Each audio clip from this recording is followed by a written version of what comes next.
الحمد لله نحمده ونستعينه ونستغفره ونؤمن به ونتوكل عليه ونعوذ بالله من شرور أنفسنا ومن سيئات أعمالنا من يهده الله فلا مضل له ومن يضلل فلا هادي له ونشهد أن لا إله إلا الله وحده لا شريك له ونشهد أن محمدا عبده ورسوله صلى الله تعالى عليه وعلى آله وأصحابه وبارك وسلم تسليما كثيرا كثيرا أما بعد فأعوذ بالله من الشيطان الرجيم بسم الله الرحمن الرحيم يوم يكشف عن ساق ويدعون إلى السجود فلا يستطيعون خاشعة أبصارهم ترهقهم ذلة وقد كانوا يدعون إلى السجود وهم سالمون فذرني ومن يكذب بهذا الحديث سنستدرجهم من حيث لا يعلمون وأملي لهم إن كيدي متين۔ سورہ قلم کی ان آیات پر بیان چل رہا تھا۔ فذرنی ومن یکذب بہذا الحدیث،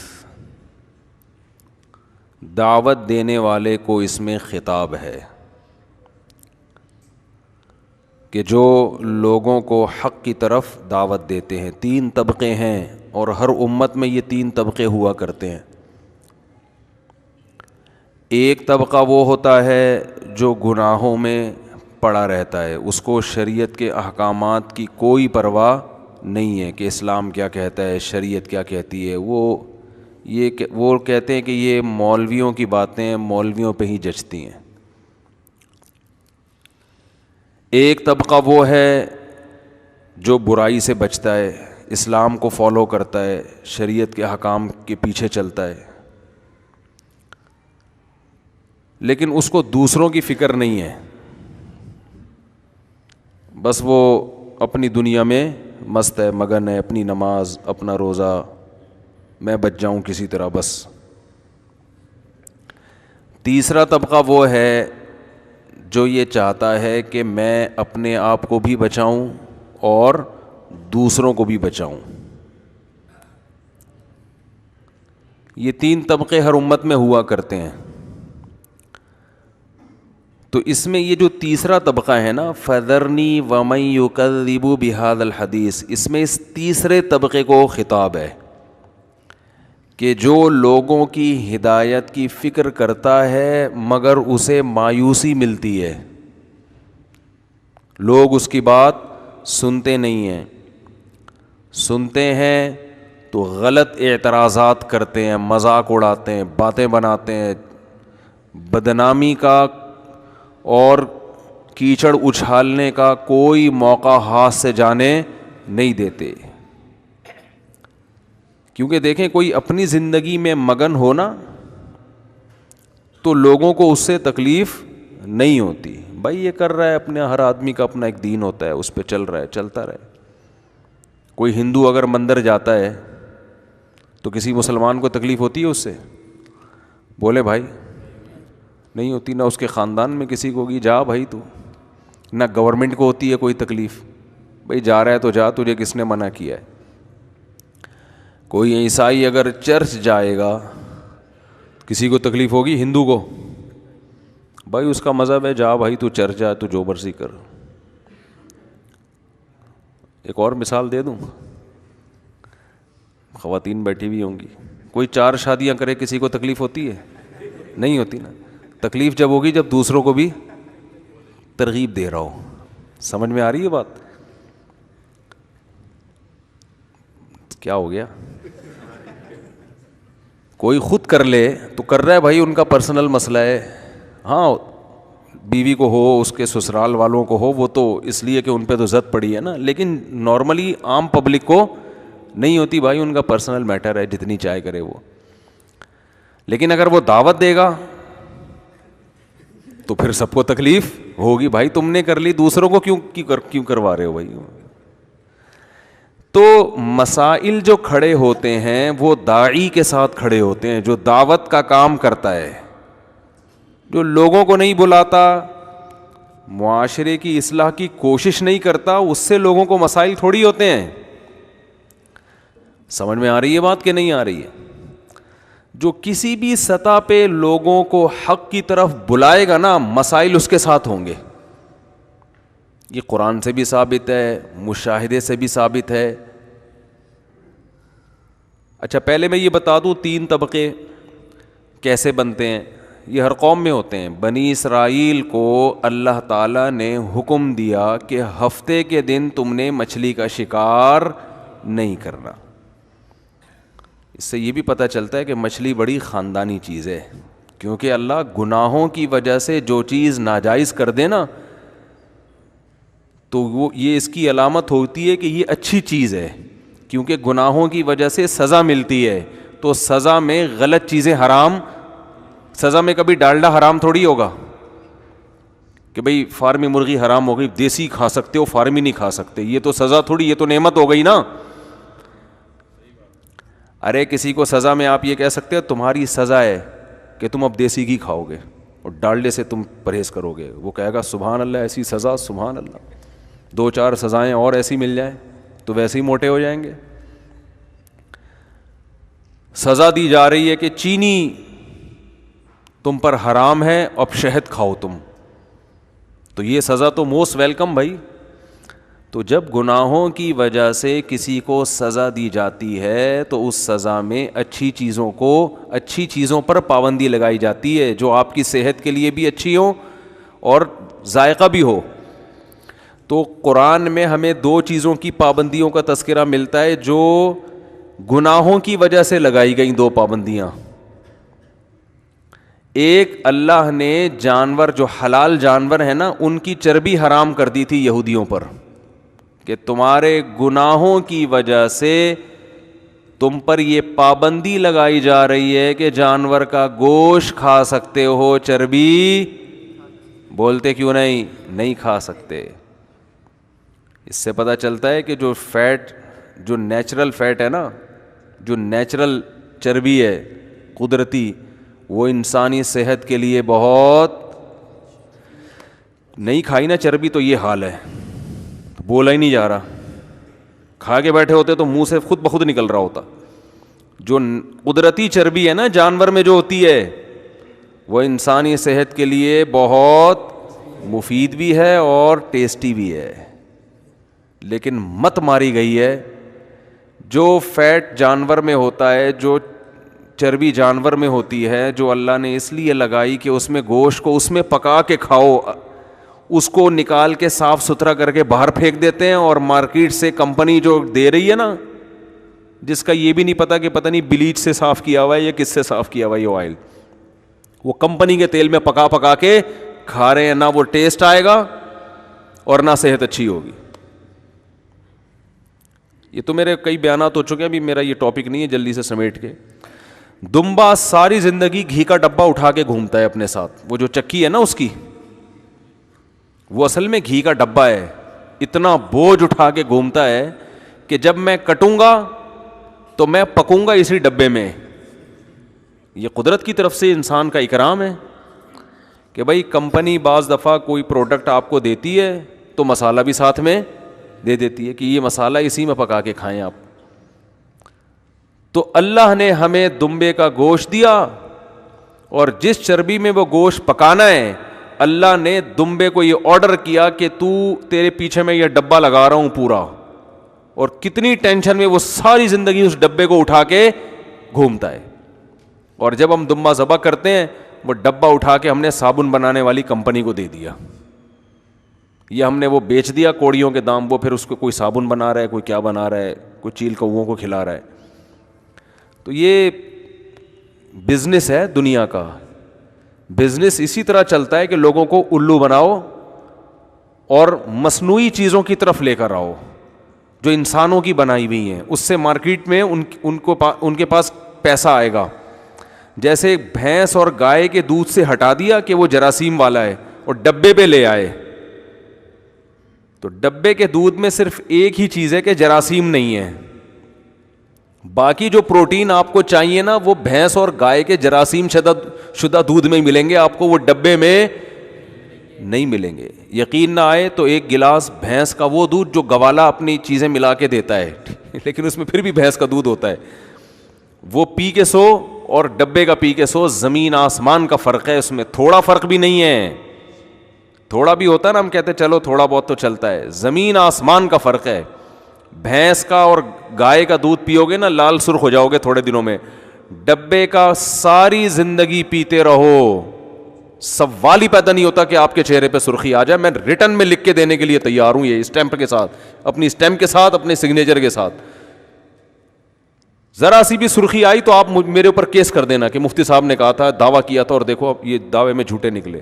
کخ بھی نہیں ہوگا, وہ صرف چائے بنانے کے لیے ٹھیک ہے, چائے میں تو ویسے کچھ بھی نہیں ہوتا. تو چلو خیر, تو یہ انسانوں کی مت ماری گئی ہے. ہمارے حضرت فرمایا کرتے تھے گناہوں کا سب سے پہلا وبال کس پہ پڑتا ہے؟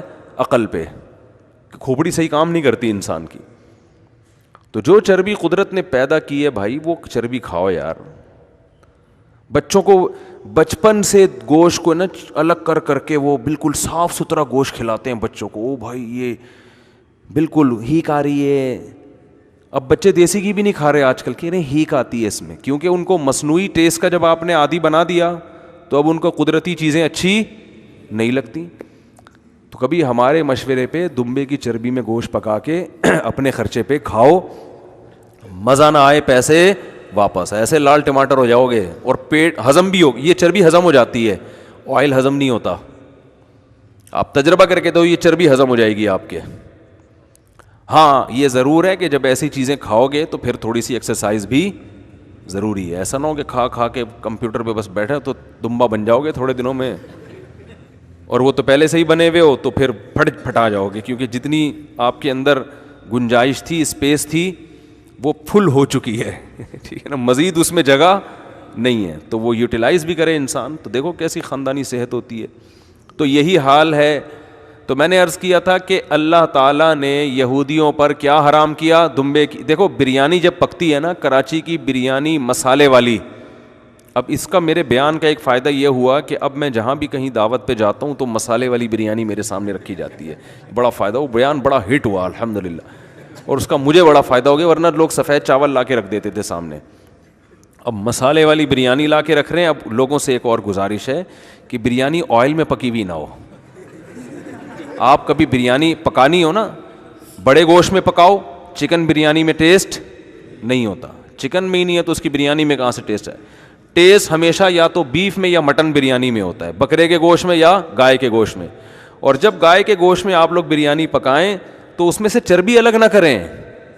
صاف ستھرے گوشت کی بریانی اتنی مزے کی نہیں ہوتی.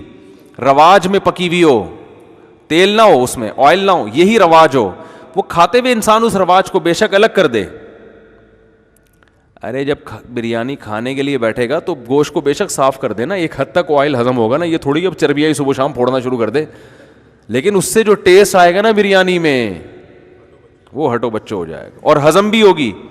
اور بریانی کے چاول میں سیلا چاول استعمال نہ کیا کریں. کیا کیا بتائیں یار لوگوں کو یار, بات سے بات نہیں کر. سیلا چاول یہ تجارت کے پوائنٹ آف ویو سے تو بہت اچھا ہے, کیونکہ سیلا چاول کی شکل بہت اچھی ہوتی ہے. لوگ دیکھ کے کہتے ہیں کیا زبردست اجلے اجلے چاول, کھلے کھلے بالکل. لیکن یہ پیٹ میں جانے کے بعد پتھر بن جاتے ہیں, یہ ہضم نہیں ہوتے, یہ نقصان کرتے ہیں. تو ہمیشہ باسمتی چاول میں بریانی بنایا کریں. سمجھتے ہو گے نہیں سمجھتے؟ مسالے دار مسالہ مارکیٹ کا نہ ہو, گھر کا مسالہ ہو. گھر کے مسالے جتنے بھی ڈال دیں گے کوئی نقصان نہیں ہے. مارکیٹ, ابے مجھے خود افسوس ہو رہا ہے کہ کیا لے کے بیٹھا تھا, کیا شروع کر دیا میں نے. سورہ قلم کی آیتیں تھیں, مجھے خود شرمندگی ہو رہی ہے کہ لوگ اصلاحی بیان سننے کے لیے آتے ہیں, بریانی پکانے کے طریقے تھوڑی سیکھنے کے لیے آتے ہیں یہاں پہ. لیکن اب چل پڑی یہ بات معذرت کے ساتھ, کمپلیٹ کر دوں نا.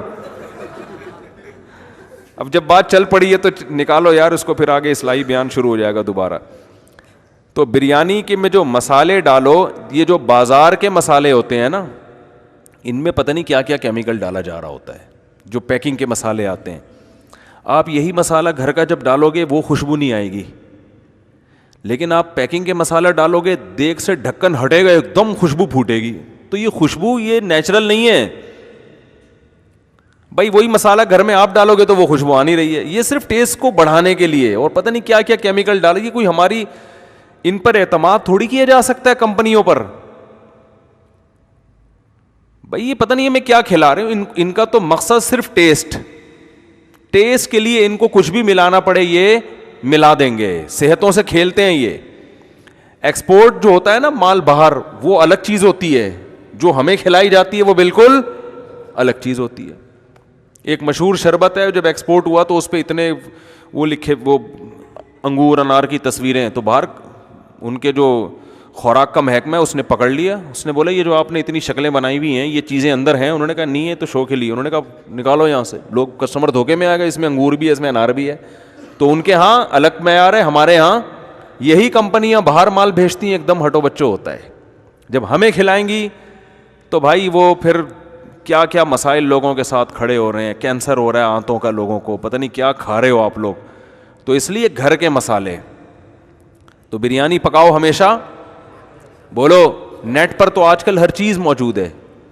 یہ کسی اچھے کراچی میں کسی اچھے جو باورچی ہو نا, اس کو سائڈ پہ لے جا کے کچھ پیسے پکڑاؤ, بولو یار تو جو اتنا ٹیسٹ بناتا ہے ذرا مجھے یہ مسالے کا نسخہ بتا دے. ورنہ گھر میں جو انڈیا کی جو پرانی عورتیں ہندوستان سے جو آئی ہوئی ہیں, جو انڈین ہیں, ان کی ماؤں کو پتہ ہوتا ہے بریانی کیسے بنائی جاتی ہے. لیکن جس کو نہیں آتی وہ پھر اس طرح سے سیکھ لے. تو مسالہ ہونا چاہیے گھر کا. چکن بریانی نہیں ہونی چاہیے. بریانی ہو یا تو بیف ہو یا مٹن ہو. اور تیسری چیز اس میں چربی ڈلی ہوئی ہو, آئل نہ ہو. بات آ رہی ہے سمجھ میں؟ چربی میں پکی ہوئی ہو. بے شک وہ چربی کھانے میں نہیں کھاؤ لیکن اس سے ٹیسٹ آئے گا اس میں. چوتھی بات, سیلا چاول نہ ہو, باسمتی چاول ہو. کافی ہے میرا خیال ہے. اور بہتر یہ کہ اس میں کلر نہ ڈالو. بغیر کلر کے بھی ٹیسٹ آتا ہے. یہ جو بریانی کا کلر ہے, اس کلر کا بھی کوئی بھروسہ نہیں ہے. ہمارے یہاں ایک صاحب آئے تھے, ان کا اسی طرح خوراک وراک سے کوئی تعلق تھا. انہوں نے کہا جس کلر سے کپڑا رنگنے پر پابندی لگی ہوئی ہے نا گورنمنٹ کی طرف سے, وہ لوگ بریانیوں میں پکا کے ہمیں کھلا رہے ہیں. جو اتنا نقصان دہ ہے. کچھ پتہ نہیں ڈسٹمپر ڈال رہے ہوں کیا ڈال رہے ہوں. بھائی کلر ہی ہے نا, آپ کو کیا پتہ یہ ہے کیا. اعتماد تھوڑی کیا جا سکتا ہے. دیکھو سب سے پہلے انسان یہ دیکھے کہ میں اپنے منہ میں کون سا نوالا ڈال رہا ہوں, کھا کے آ رہا ہوں. تو ان چیزوں کے دیر پا نقصانات ہوتے ہیں. تو اگر کلر ہے بھی تو پھر وہ تصدیق شدہ ہونا چاہیے کہ اس میں بھائی کوئی, اور تصدیق کا بھی کیا اعتبار ہے. وہ تصدیق بھی تو وزارت صحت کی طرف سے ہوگا نا. خود وزارت صحت کی کون تصدیق کرے گا کہ یہ صحیح لوگ ہیں.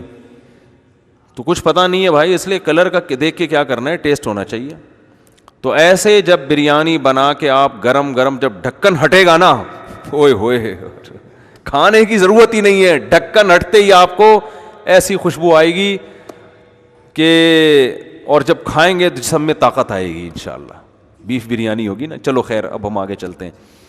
تو میں یہ دوسری چیز جس کی پر اللہ نے ایک تو چربی پہ پابندی لگائی. دوسری چیز جس پر اللہ نے پابندی لگائی بنی اسرائیل پر, وہ ہفتے کے دن مچھلی کا شکار. کیونکہ ہفتے کو مچھلیاں بہت زیادہ آیا کرتی تھیں. اللہ نے کہا تمہارے گناہوں کی سزا ہے کہ ہفتے کے دن تمہیں صبر کرنا پڑے گا. تو فش بھی کیا چیز ہے بھائی, صحت کے لیے بہت مفید نہیں ہے بلکہ بہت مفید ہے. لوگ فش بھی نہیں کھاتے ہیں تو پتہ نہیں ایک مہینے میں ایک دفعہ ڈاکٹر نے کہا تھا کہ ایک فش کھا لینا. اور وہ پکاتے کیسے ہیں, اس کو کڑھائی میں ڈال دیتے ہیں, تیل میں آئل میں ڈال کے اس فش کا بیڑا غرق. وہی جو بازاروں سے آئل خرید رہے ہیں اس میں پکوڑے کی طرح اس کو اس کی پروٹین سب ختم, اور وہی تیل پھر کھا رہے ہیں. تو کہتے ہیں فش کے فائدے ہی نہیں ہو رہے. تو ایسے تو کوئی فائدہ نہیں ہوگا. فش آپ کھائیں یا تو اسٹیم کر کے کھائیں یا بہت ہلکے آئل پہ ہلکی آنچ پہ اس کو, کیونکہ مچھلی میں پروٹین تیز آنچ پہ وہ ختم ہو جاتے ہیں نا اس کے. یا اس کو آپ گرل کر کے کھا لیں اور پھر خوب کھایا کریں. سمجھ رہے ہو, یہ نہیں کہ مہینے میں ایک دفعہ آپ نے دو نوالے ڈاکٹر کے مشورے پر. یہ 11 بادام تھوڑی ہیں جو آپ نے صبح. دیکھو بنگلہ دیش کے لوگوں کی آوازیں بڑی اچھی, میں نے جتنے اچھے قاری دیکھے زیادہ تر بنگلہ دیش کے دیکھیں. ہمارے جامعہ میں ایک بنگلہ دیش کے استاذ ہیں, 50 سال عمر ہو گئی, اب تک بال کالے ہیں. کیوں؟ مچھلی کھاتے آ رہے ہیں ہمیشہ سے. سمجھتے ہو گے نہیں سمجھتے؟ تو فش کھانے سے آپ کی آنکھیں, وزن نہیں بڑھتا, ویٹ صحیح رہتا ہے. تو یہ چیزیں کھانی چاہیے. پیسہ اڑا رہے ہیں, بس بحریہ ٹاؤن میں پلاٹ چاہیے بحریہ ٹاؤن میں, کھاؤ مرضی جو مرضی گند کھاتے رہو, پلاٹ مل گیا ہمیں. پہلے اپنی ہڈیوں کو بناؤ میرے بھائی, ان میں سریا ڈالو. خیر, تو جب اللہ تعالیٰ نے بنی اسرائیل پر پابندی لگائی کہ تم نے ہفتے کے دن مچھلی کھانی نہیں, شکار نہیں کرنا ہے, لیکن اللہ نے آزمایا ایسے کہ ہفتے کے دن مچھلیوں بہت آیا کرتی تھی. تو قرآن کہتا ہے کہ 3 حصوں میں بنی اسرائیل بٹ گئے. ایک وہ جنہوں نے کیا کیا, انہوں نے کہا کھاؤ یار, اور تھوڑا تھوڑا ان کے دل میں اللہ کا خوف بھی تھا, تو ڈائریکٹ شکار کرنے کے بجائے انہوں نے کہا یہ ہفتے کو اتنی آتی ہیں اور ہفتے کو پھر یہ چلی جاتی ہیں, اتوار کو اتنی آتی نہیں ہے, تو ہفتے کو جال لگا کے ان کو پھانس لو, نکالو اتوار کو. تو بات تو وہی ہو گئی نا, ہفتے کو ہی آئیں گی تو ان کو کیا کر لو, پکڑ لو, اور نکالو کس دن, اتوار کو. تھوڑا سا صبر کر لیتے بھائی, کہ جب اللہ نے ہفتے کو پابندی لگائی ہے, اس کا مطلب یہ جو ہفتے کے دن زیادہ آ رہی ہیں تو یہ اللہ کی طرف سے کیا ہے, آزمائش ہے. تو وہ اللہ ہم سے ویسے بھی تو نوالا چھین سکتا ہے نا. تو جب اللہ نے پابندی لگائی ہے تو اللہ ہم سے ویسے بھی چھین سکتا ہے. تو اللہ کی پابندی پر عمل کر لو, یہ سوچ کر کہ یہ ہمارے لیے اللہ کی نعمت نہیں ہے بلکہ کیا ہے, آزمائش ہے. لیکن انسان شہوت سے جب مغلوب ہوتا ہے نا تو پاگل ہو جاتا ہے, اس کی عقل پہ پردے پڑ جاتے ہیں. اس لیے علماء کہتے ہیں کہ سب سے زیادہ ناکام وہ شخص ہے جس کو اپنی خواہشات پہ کنٹرول نہیں ہے. ہمارے حضرت یہ آیت جب پڑھتے نا تو فرماتے تھے کہ یہ جو بے پردہ عورتیں مارکیٹ میں گھوم رہی ہیں نا, یہ بنی اسرائیل کی مچھلیاں ہیں. اللہ نے کیا کہا, عورت کو بری نیت سے مت دیکھو, پابندی لگا دی. لیکن آزمائش ایسی کہ جیسے ہفتے کے دن پابندی تھی اور مچھلیاں چھوڑ دی اللہ نے, تو ایسے ہی نظر جھکانے کا حکم دیا اور مارکیٹ میں کو خواتین سے کیا کر دیا اللہ نے, بھر دیا ہے.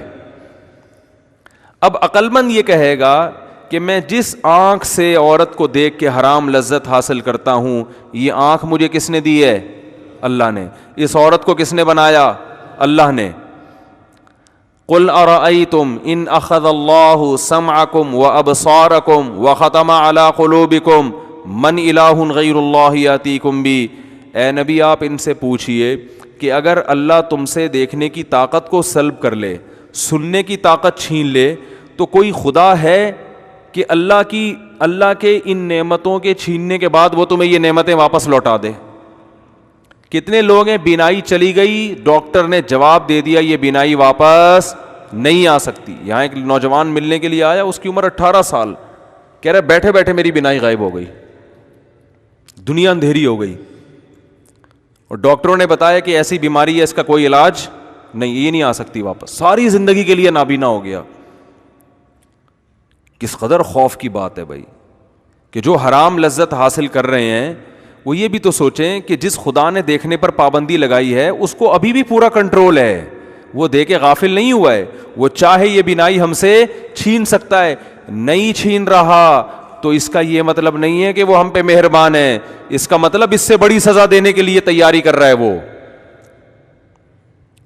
تو حضرت فرمایا کرتے تھے جب بھی عورتوں پہ نظر پڑے نا جو بازاروں میں گھوم رہی ہیں, کیونکہ بد نظری بہت آسان ہو گئی ہے, پہلے بڑی مشکل تھی. پہلے خواتین پرانے زمانے میں برقعے میں ہوا کرتی تھیں, افسوس غم بھی ہوتا تھا کوئی دیکھتے ہوئے پکڑے نہ جائیں, پٹیں گے. چھپ چھپا کے دیکھ رہے ہیں, کہیں کھڑکی سے جھانک رہا ہے, کوئی دیوار پھلانگتے ہوئے پکڑا گیا, صحیح ہے نا. اور اب تو کچھ بھی نہیں ہے, اب تو فخر سے بتا رہے ہوتے ہیں لوگ, جا کے ایک دوست ایک دوسرے کو بتا رہے ہوتے ہیں. تو یہ جو گناہ آسان ہو گیا نا, تو گناہ کا آسان ہونا اس کی علامت نہیں ہے کہ اللہ ہم پہ مہربان ہو گیا ہے, اللہ نے ہمارے لیے نعمتوں کے دروازے کھول دیے. گناہ کا آسان ہونا اس کی علامت ہے کہ اللہ کی طرف سے آزمائش بڑھ گئی ہے, بڑھ گئی ہے آزمائش. تو بنی اسرائیل کو ہفتے کو دن پابندی لگائی, اور مچھلیاں ہول سیل کے حساب سے کس دن آ رہی ہیں, ہفتے کو. اب ان کو کامن سینس استعمال کرنی چاہیے تھی کہ یار مچھلی کو ہفتہ اتوار کا کیا پتا, یہ جو ہفتے ہی کو لازمی آ رہی ہے یہ ہمارا امتحان ہے.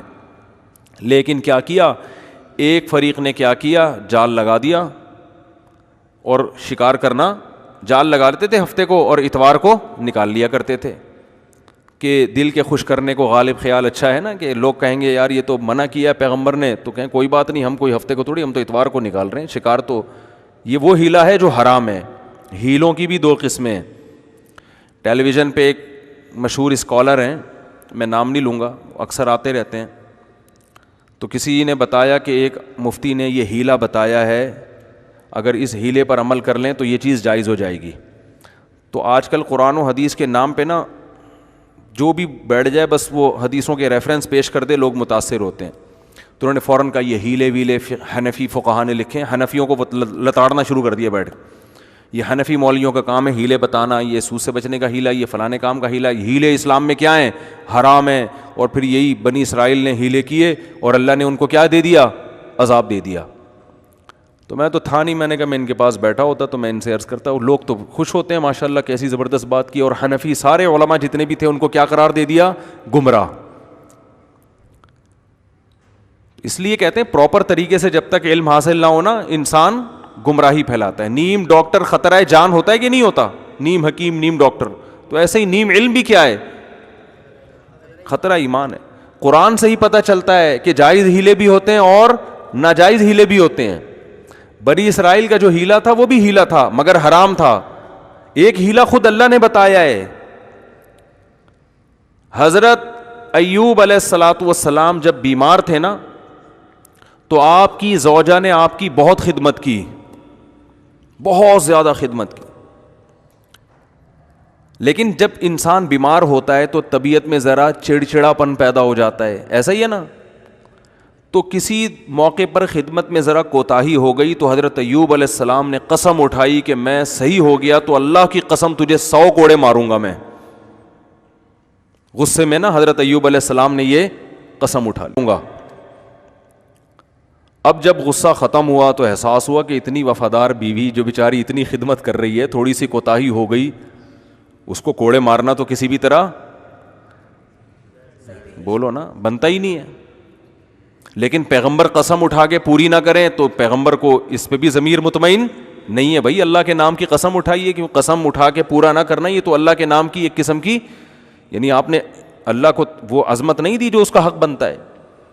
تو قرآن کہتا ہے ہم نے ایوب علیہ السلام کو کہا جب وہ ٹھیک ہو گئے, ہم نے کہا خذ بیدک غیثا, ایک جھاڑو لیں جس میں 100 تنکے ہوں اور ایک ہی دفعہ لگا دیں, ٹھیک ہے نا.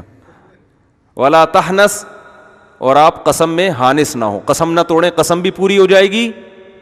اور بیوی کو بھی پتہ ہے کہ یہ ذلت کے لیے نہیں لگایا جا رہا بلکہ یہ اپنا ایک فارمیلٹی پوری کی جا رہی ہے. تو یہ بھی ایک ہیلا ہے یا نہیں ہے؟ بولتے کیوں نہیں بھائی, یہ بھی ایک ہیلا ہے, تدبیر ہے. تو حنفی علماء جن ہیلوں کو جائز قرار دیتے ہیں وہ اس قسم کے ہیلے ہیں, وہ برائی سے بچنے کے لیے ہیں. اور بنی اسرائیل جو ہیلا کر رہے تھے برائی سے بچنے کے لیے نہیں بلکہ برائی کو حلال کرنے کے لیے, برائی سے جو مقصد تھا اس مقصد کو ختم کرنے کے لیے. مقصد یعنی مقصد وہی حاصل ہو رہا ہے. ایک ہیلا وہ ہوتا ہے جو حرام کو حلال کر دے, اور ایک ہیلا وہ ہوتا ہے جو حرام سے بچنے کے لیے ہوتا ہے. تو بچنے کے لیے جو ہیلا ہوگا وہ نہ صرف جائز ہوگا بلکہ پسندیدہ ہوگا, کیونکہ اس سے شریعت کے مقاصد حاصل ہو رہے ہیں. اور یہ ہیلے حدیث سے بھی ثابت ہے. کہ وقت موضوع چینج ہو جائے گا ورنہ میں حدیث کے بھی حوالے دیتا کہ سود سے بچنے کا نبی نے ہیلا بتایا صحابی کو, رزلٹ وہی ہو رہا ہے, لیکن آپ نے حکم دیا کہ اس طرح سے کر لو گے تو یہ کاروبار جائز ہو جائے گا, اس طرح سے کرو گے تو یہ سود بن جائے گا. نتیجہ دونوں میں ایک ہی نکل رہا ہے. تو اس لیے علم ہمیشہ اہل علم سے سیکھا جائے گا. کوئی بھی اٹھ کے حدیثوں کے ریفرنس دینا شروع کر دے یہ معتبر نہیں ہے. جیسے کسی ڈاکٹر کے پاس کبھی گئے اور ڈاکٹر نے کہا آپ کو یہ بیماری ہے تو اس کے لیے فلاں دوا کھائیں, میڈیکل سائنس کی فلاں کتاب کے صفحہ نمبر فلاں پہ لکھا ہوا ہے, کھا لیں. کبھی ایسا ہوتا ہے؟ آپ بولو گے جی میں نے کتاب کے حوالے دیکھنے ہوتا تو آپ کے پاس کیوں آتا, میں حوالے ہی نا, میں میڈیکل سائنس کی کتاب نہ پڑھ لیتا.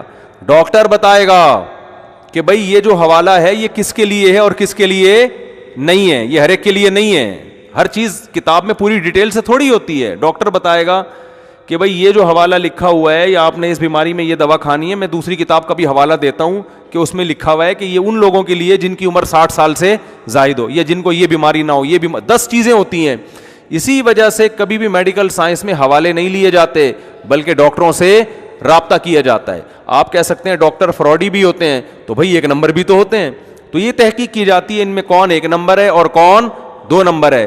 تو اسی طرح مسائل کے معاملے میں عوام پر لازم ہے کہ وہ تحقیق کرے کون 1 نمبر مفتی ہے, کون 2 نمبر ہیں. تو جو قابل اعتماد ہے ان کی رائے کو فالو کرے. پھر وہ یہ فروعی مسائل میں, عقیدے میں نہیں, عقائد میں تو ڈائریکٹ قرآن و سنت ہی کو فالو کیا جائے گا.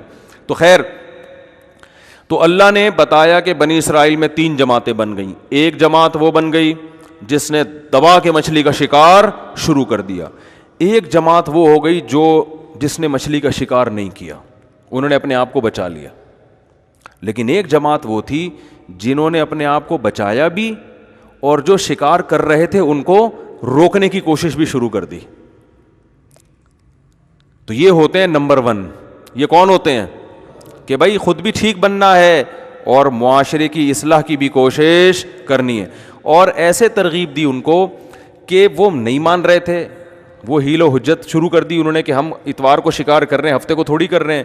تو اللہ فرماتے ہیں جو درمیانی طبقہ تھا نا, جو خود تو شکار نہیں کر رہا تھا لیکن تبلیغ بھی نہیں کر رہا تھا, انہوں نے تبلیغ کرنے والوں کو کہا لما تعظون قوما اللہ مہلکہم او معذبہم عذابا شدیدا, کہ تم ایسی قوم کو کیوں نصیحت کر رہے ہو جن کی ہلاکت کا اللہ نے ارادہ کر لیا ہے.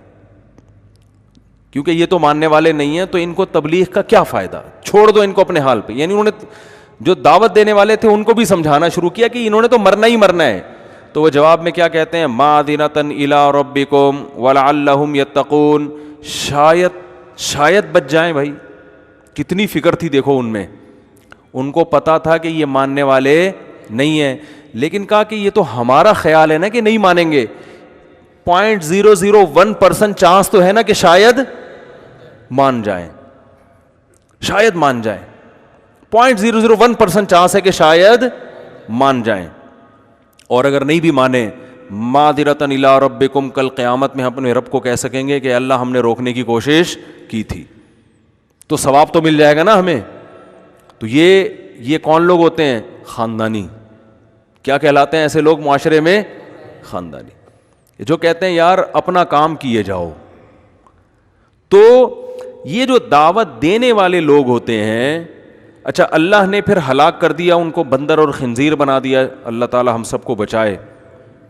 اللہ تعالیٰ فرماتے ہیں فَجَعَلَ مِنْهُمُ الْقِرَدَةَ وَالْخَنَازِيرَ. اللہ جب وہ رات کو سوئے ہیں نا, جنہوں نے مچھلی کا شکار کر رہے تھے, رات کو سوئے ہیں تو صبح اٹھے تو کوئی بندر بن چکا تھا, کوئی خنزیر سور کی شکل بن چکی تھی کسی کی.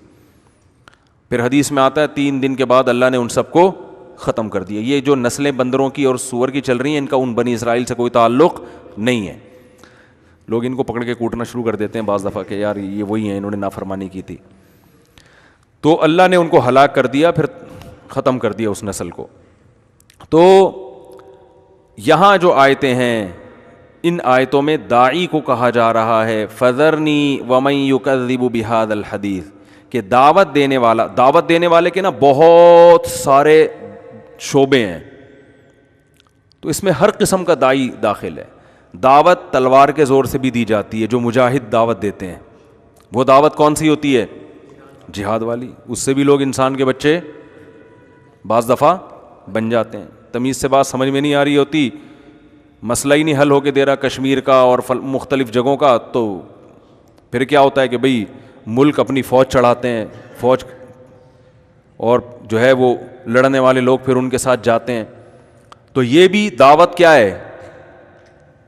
نبی صلی اللہ علیہ وسلم نے مکہ میں 13 سال دعوت دی, بجائے قوم نے سمجھنے کے آپ کو ہی قتل کے منصوبے بنانا شروع کر دیے. اور آپ صلی اللہ علیہ وسلم مدینہ گئے, پھر 10,000 کا لشکر لے کے جب مکہ پہ حملہ کیا ہے تو سب کی سمجھ میں بات بولو آ گئی. تو یہ بھی ایک اس طریقہ ہوتا ہے بھائی, ٹھیک ہے نا, کہ ویسے سمجھ میں نہیں آ رہی تھی, اب سمجھ میں آئے گی. لیکن مدینہ والوں کی سمجھ میں ویسے ہی آ گئی تھی. دعوت کا کام مکہ میں ہو رہا ہے, مدینہ میں کوئی تلوار نہیں چلی, مگر چھپ چھپ کے لوگ مدینہ سے آ کے نبی کے ہاتھ پہ بیعت کر رہے ہیں اور استقبال کی تیاریاں کر رہے ہیں کہ آپ ہمارے یہاں آ جائیں. وہاں تو ذرا بھی تلوار نہیں چلی, کوئی سختی نہیں. آپ صلی اللہ علیہ وسلم ہجرت کر کے مکہ سے مدینہ گئے, مدینہ استقبال کے لیے آپ کے لیے کھڑا ہوا تھا. طلع البدر علینا من ثنیۃ الوداع, کہ بھائی پہاڑ کے کنارے سے ہمارے پاس بدر کا چاند طلوع ہو رہا ہے. کیسے اشعار پڑھے انہوں نے, کیسا آپ صلی اللہ علیہ وسلم کا استقبال کیا. تو اہل مدینہ نے بغیر کسی تلوار کے, بغیر کسی سختی سے, کہ دل و جان سے آپ صلی اللہ علیہ وسلم کی دعوت کو قبول کیا. حالانکہ دونوں کی قوم ایک دوسرے سے مختلف, اپنی قوم کے لوگ نہیں مان رہے, دوسری قوم کے لوگ آپ پر ایمان لا رہے ہیں, اور ایسا ساتھ دیا کہ حق ادا کر دیا, ہر جنگوں میں آپ کے ساتھ. پھر آپ کی خلافت اور امامت کو تسلیم کیا. مدینہ میں نبی کے دنیا سے جانے کے بعد حکومت کس کے پاس آئی؟ قریشیوں کے پاس, حضرت ابو بکر کے پاس. انصار یہ کہہ سکتے تھے کہ بھائی چلو نبی جب تک زندہ تھے تو زندہ تھے, یہ قریشی تو وہاں سے اپنا گھر بار چھوڑ کر آئے ہیں, ہم نے ان کو پناہ دی ہے, تو اس ملک پہ حکومت کرنا کس کا حق ہے؟ ہمارا حق ہے. انصار نے کہا نہیں. تھوڑا بہت اختلاف ہوا لیکن سب حضرت ابو بکر کے ہاتھ پر بیعت ہو گئے. مہاجر کو فضیلت دی جا رہی ہے, جو دوسرے ملک سے آئے ہیں ان کو فضیلت دی جا رہی ہے. یہ کتنی بڑی قربانی ہے یا نہیں ہے؟ یہ اس کی علامت ہے کہ وہ ویژن پہ جمع تھے, قوم پرستی پہ جمع نہیں تھے. ویژن سب کا ایک تھا. تو قوم پرستی کو ایسا انہوں نے جڑ سے اکھاڑا ہے کہ انہوں نے کہا کوئی مہاجر ہو, کوئی دوسرے ملک سے آیا ہوا ہو اور ہم نے اس کو پناہ دی ہو, ہم نے اس کو سپورٹ کیا ہو, اس سے کوئی غرض نہیں ہے. انہوں نے چونکہ نبی کا ساتھ ہم سے زیادہ دیا ہے, لہذا خلافت کے مستحق یہ ہیں. ہمارے نبی دنیا سے جانے سے پہلے ان کو مصلی پہ کھڑے کر کے گئے ہیں, نماز ان سے پڑھوائی ہے, لہذا حق کس کا ہے؟ ان کا حق ہے. پھر حضرت ابو بکر نے بھی کوئی اعتراض, حضرت ابو بکر نے حضرت عمر کو بنایا, وہ بھی قریشی ہاشمی, وہ بھی انصار میں نہیں تھے, ان پر بھی انصار کو اعتراض نہیں. پھر حضرت عثمان, پھر حضرت علی, چاروں خلفاء قریشی ہاشمی. پھر حضرت معاویہ, وہ بھی انصار میں سے نہیں تھے. سمجھتے ہو کہ نہیں سمجھتے؟ وہ بھی انصار میں سے نہیں تھے. پھر بنو امیہ کی خلافت کے خاتمے کے بعد بنو عباس کی خلافت آئی ہے, حضرت عباس کی آل اولاد, وہ بھی کس میں سے تھے؟ قریشی. میں سمجھا پا رہا ہوں اپنی بات؟ تو یہ بتانے کے لیے مقصد, اسلام میں قوم پرستی کا کوئی تصور نہیں ہے. ایک دوسری قوم پہ خلافت کر رہی ہے, حکومت کر رہی ہے, ان کو اس سے کوئی غرض نہیں, کیونکہ ویژن سب کا کیا ہے؟ ایک ہے. اس سے کوئی غرض نہیں کہ وہ بنے یا کون بنے. اور آج قوم پرستی کی بیسس پر باتیں ہوتی ہیں. تو خیر, تو کیا بات کر رہا تھا میں؟ 3 طبقے تو ہو گئے, یہ دائی کی بات. ہاں, میں عرض کر رہا تھا کہ ایک دعوت کا طریقہ کیا ہوتا ہے؟ تلوار. یہ بھی ایک دعوت کا طریقہ ہے کہ لاتوں کے بوت ہاتھوں سے نہیں مانتے. ظالم کو آپ تمیز سے بات سمجھا رہے ہیں, اس کی سمجھ میں نہیں آ رہی, پولیس بلواؤ, سمجھ میں آ جائے گی بات اس کے. ایسا ہوتا ہے کہ نہیں ہوتا؟ آج ایک صاحب میرے پاس آئے اور یہ مسائل بتا دیں گے, یہ ہو گئے, میری بھی بھاگ گئی, میرے بچے لے گئی, یہ کر دیا, وہ کر دیا, جو چل رہے ہوتے ہیں. بعض دفعہ عورتوں پہ ظلم ہوتا ہے, دونوں طرف ہی ہوتا ہے, میں ایک سائڈ نہیں, لیکن جو واقعہ ہوا وہ تو چونکہ خاتون بھاگ گئی تھیں. تو میں نے کہا بھائی دیکھو, آپ کے بس میں اگر ہے اپنا بچہ ان سے لینا. وہ کہہ رہے میں نے 8-10 مہینے ہو گئے بچے کو ہی نہیں دیکھا. باپ کے پر بڑی آرے چلتے ہیں نا, اور بعض خواتین یہ عدالت کا خلا لے کے یہ کر رہی ہیں صبح شام, ہول سیل کے حساب سے ہمارے مارکیٹ میں یہ کام ہو رہا ہے کہ عدالت میں گئے, خلا لیا اور جج نے پکڑا دیا, اور وہ 8-10 مہینے کے لیے بچہ ہی مارکیٹ سے کیا ہو گیا؟ شارٹ ہو گیا. باپ رو رہا ہے, یہاں پہ کوئی پوچھنے والا نہیں ہے. تو میں نے ان سے ایک بات کہی, میں نے کہا دیکھو بچہ اٹھوا سکتے, قانون کی بیس پہ تو نہیں لے سکتے, قانون کے ذریعے نہیں لے, کیونکہ یہ ایسی خواتین آ رہی ہیں جو خلا لے کے شادیاں کر رہی ہیں. ادھر سے بچہ پیدا کروایا, ادھر سے اس کا خرچہ پانی بنوا دیا عدالت سے, پھر کہیں اور شادی کی کہ بچہ پیدا ہوا, پھر خلا لیا, اس کا بھی خرچہ بنوا دیا. جو خواتین اس طرح کی ہیں ان کی بات کر رہا ہوں میں. تو یعنی ایک بزنس بن چکا ہے, اور اسمبلی میں بھی اس پر کوئی آواز نہیں اٹھ رہی. اسلامی نظریاتی کونسل بھی اس بارے میں کیا ہے؟ خاموش. پتہ نہیں کیوں خاموش ہے, واللہ عالم.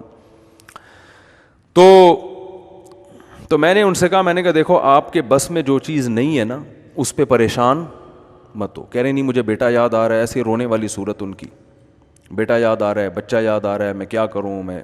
اور عدالت میں کیس کرنے میں خرچہ ٹھیک ٹھاک, پھر عدالت بعض دفعہ بچوں کے جو خرچہ ہے نا اتنا باندھ دیتی ہے کہ جو باپ افورڈ نہیں کر سکتا. بعض دفعہ یہ بھی ہوتا ہے, ایسے کیسز بھی ہمارے سامنے آئے ہیں کہ تنخواہ اتنی ہے نہیں اور خرچہ زیادہ ڈال دیا اس. پھر عدالت میں لانے لے جانے کا خرچہ بھی باپ سے لیا جاتا ہے, اور وہ مہینے میں 2 دفعہ ملے گا, اور باپ بچے کا سارا خرچہ تو دے گا, لیکن بچے کی تربیت میں باپ کا کوئی دخل نہیں ہوگا, بلکہ بعض خواتین معذرت کے ساتھ بچے کو باپ کے خلاف مسلسل ورغلاتی رہتی ہیں کہ تمہارا باپ ایسا تھا, تمہارا باپ تو کھانے کو روٹی نہیں دیتا تھا, تمہارا باپ تو مارتا پیٹتا تھا. اس کے وہ ظاہر ہے بچہ تو جو سنے گا اس کے دماغ میں وہی بیٹھے گا.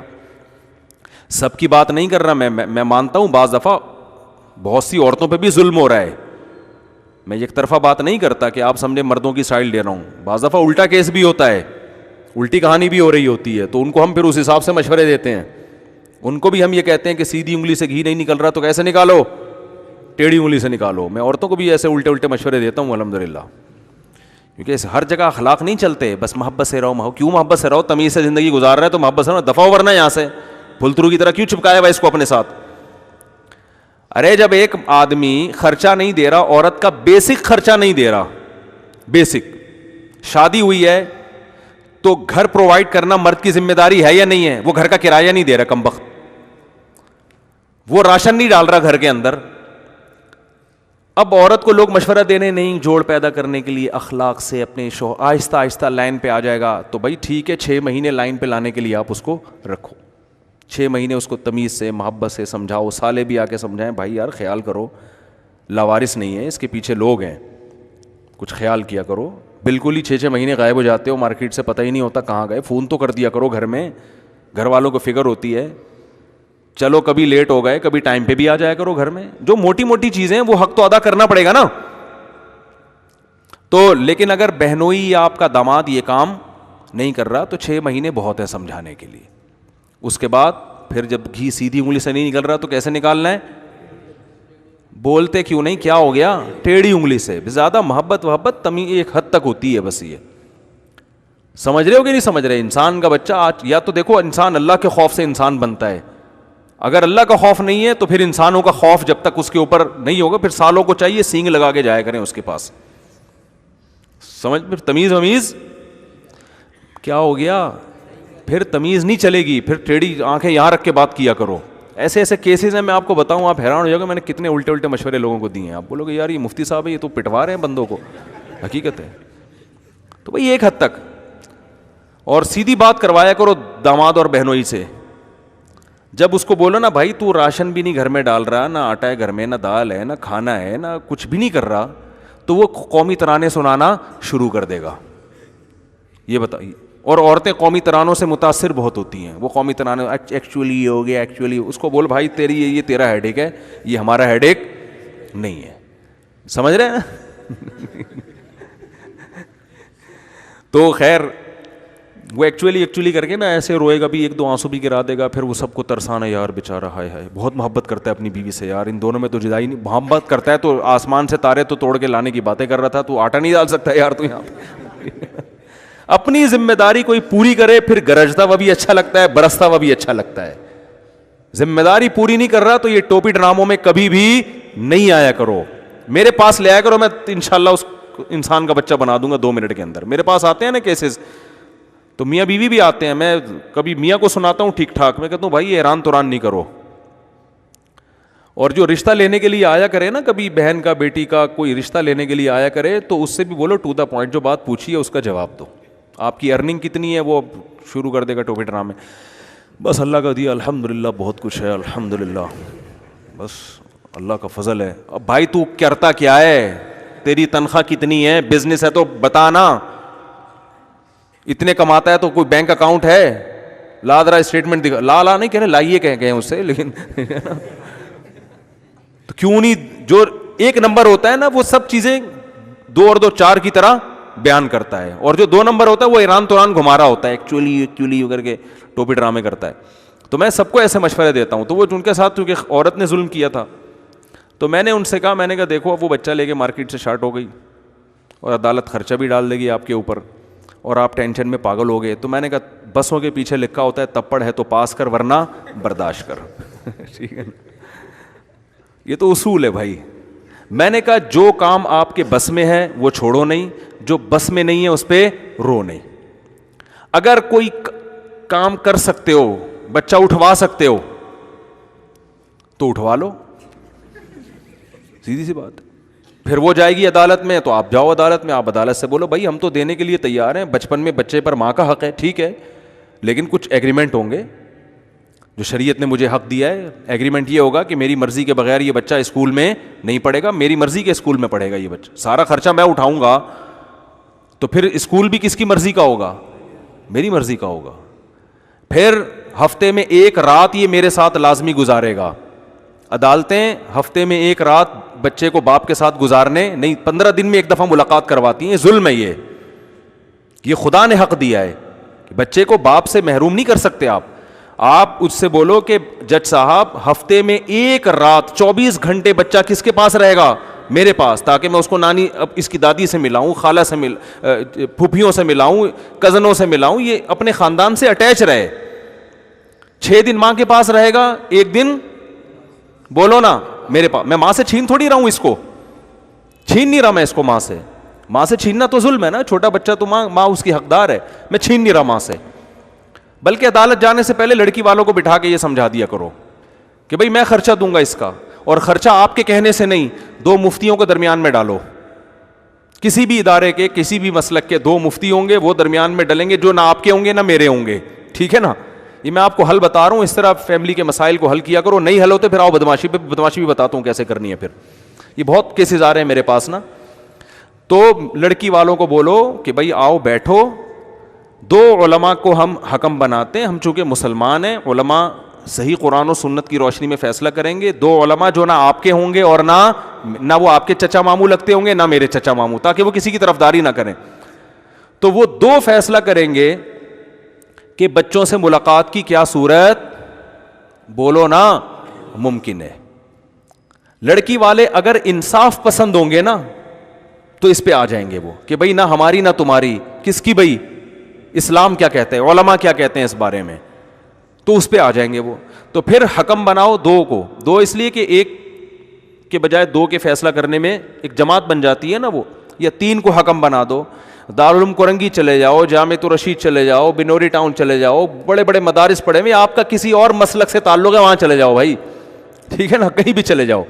وہ 3 علماء بیٹھ کے, جو نہ ان کے ہوں گے نہ آپ کے ہوں گے, وہ فیصلہ کریں گے کہ بھائی اب علیحدگی ہو گئی ہے میاں بیوی میں, تو بچوں کے جو فیصلہ کریں گے نا وہ یہی کریں گے فیصلہ کہ بھائی 5 دن بچہ کس کے پاس, 6 دن بچہ کس کے پاس رہے گا, ماں کے پاس, اور ہفتے میں 1 دن 24 گھنٹے کے لیے بچہ کس کے پاس رہے گا, باپ کے پاس. خرچہ اس کا باپ اٹھائے گا بچی کی جب تک شادی نہیں ہو جاتی, اور بچہ جب تک اپنے پاؤں پہ کھڑا نہیں ہو جاتا, تو خرچہ کون اٹھائے گا, اس کا باپ اٹھائے گا. یہ بھی لکھ دے اس پہ, ٹھیک ہے نا. دوسری شق ہو گئی. تیسرا, خرچہ کتنا اٹھائے گا, تو وہ باپ کی آمدن دیکھیں اور اس کے دیگر خرچے دیکھیں, اس کے حساب سے اور بچے کی حیثیت دیکھ کے اس کے حساب سے ایک درمیانی سی اماؤنٹ, بولتے کیوں نہیں, فکس کر دیں کہ بھائی اتنے اماؤنٹ یہ دیا جائے گا. یا یہ کر لیں کہ بھائی ہر ہفتے جو بھی بل بنے وہ بنا کے بھیج دیا کرو, اور یہ چیزیں بچے کو اتنا دودھ لگوا دیا, جو بھی کچھ حساب کتاب ہے.